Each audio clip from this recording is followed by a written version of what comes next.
Bienvenue, mesdames et messieurs, sur NCA, la nouvelle chaîne africaine. L'élection présidentielle est prévue en Côte d'Ivoire en octobre 2025 et déjà, c'est l'ébullition au sein de certains partis politiques, dont le FPI, le Front populaire ivoirien, qui connaît en ce moment une véritable crise. Et pour en parler, je reçois le professeur Pierre Dagbo Godet. Il est anciennement vice-président du FPI, dirigé par Afin Guessan. Il est notre invité.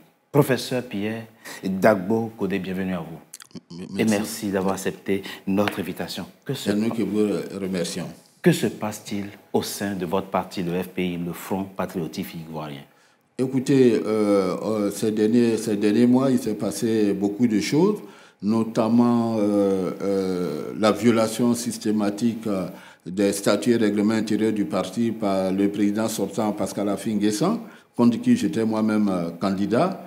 En même temps, on s'est rendu compte que aujourd'hui, au regard de son bilan, le FPI a beaucoup reculé sur la scène nationale, donc il était important pour nous qu'il fasse jouer le principe de l'alternance qui est inscrit dans les statuts de notre parti, ce qu'il refuse, du moins ce qu'il a refusé en organisant un congrès au forceps.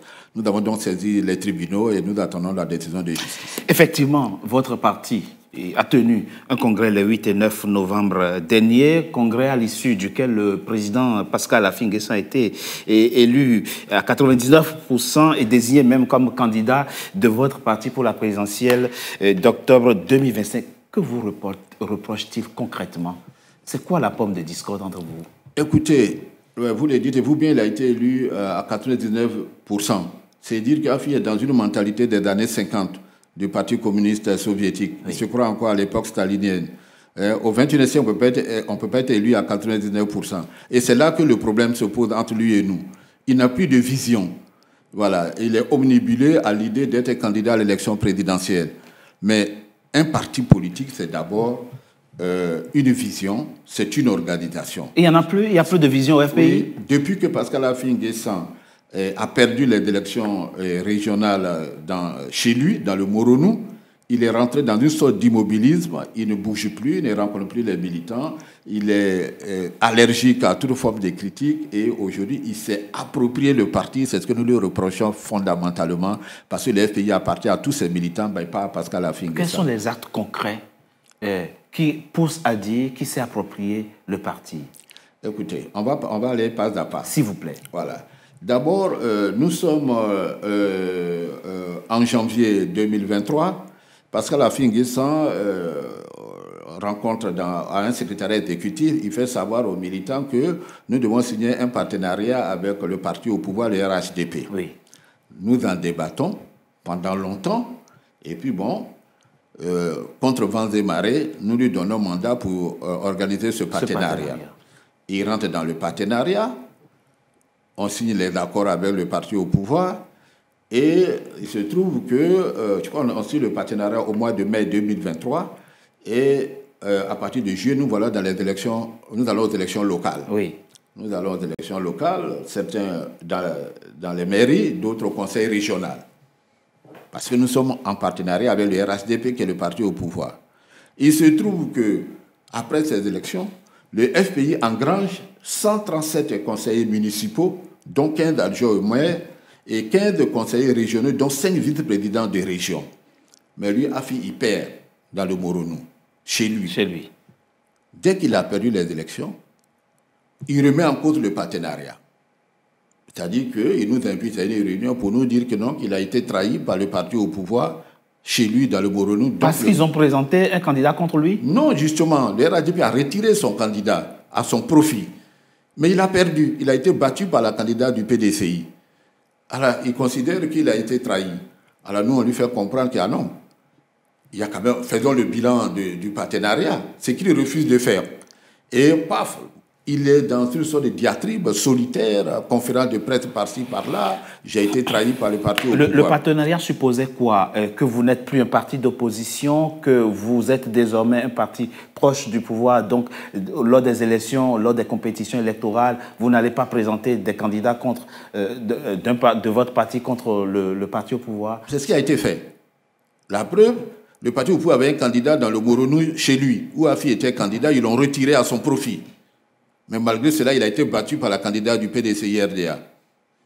Puis on vous exclut en septembre 2000. Non, il m'exclut à la veille du congrès. D'accord. Voilà, à la veille du congrès, voilà. Parce que d'abord, je suis candidat contre lui.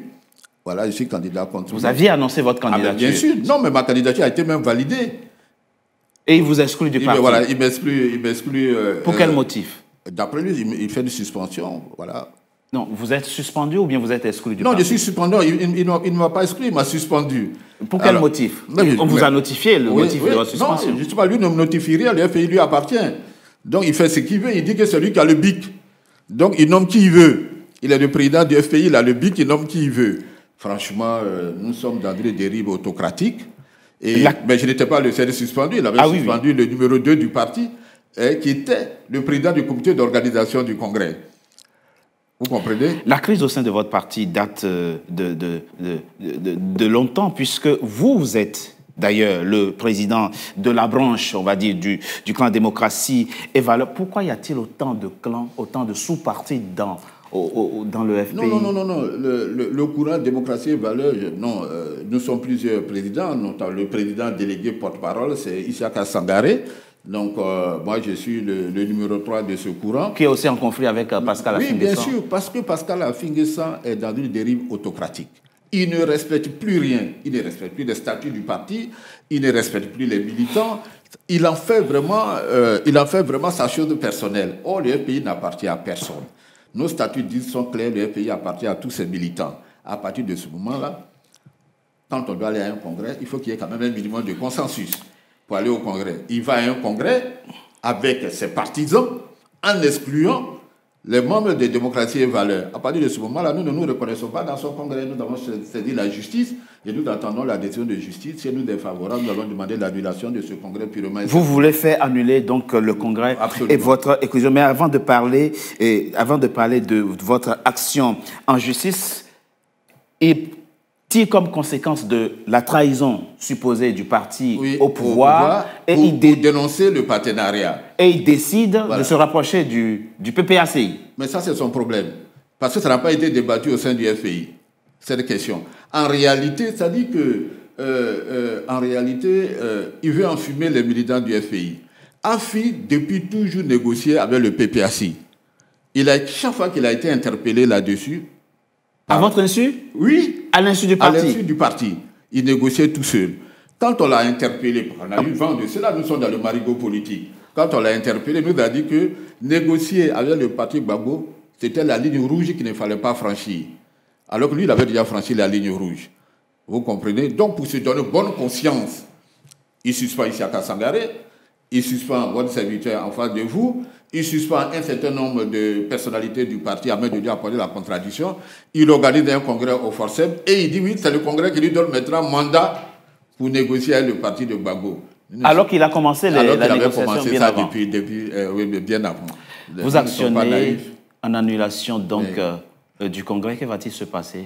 Vous pensez que si la justice va invalider effectivement votre suspension? Non, si la justice, vous savez, une action judiciaire, c'est comme un match de football. Vous pouvez gagner comme vous pouvez perdre. C'est le juge qui a la seule décision. Mais pour nous, si la décision nous est favorable, nous allons faire annuler ce congrès pour que le FPI organise un congrès à la dimension de son aura, à la dimension de ses militants. Ce qu'Affi N'Guessan fait, c'est le congrès d'un camp. Son camp à lui, c'est un camp dépassé, avec des personnes dépassées qui ne comprenaient rien, qui n'ont aucune vision de l'avenir de la Côte d'Ivoire. Et nous ne pouvons pas continuer avec des aventuriers.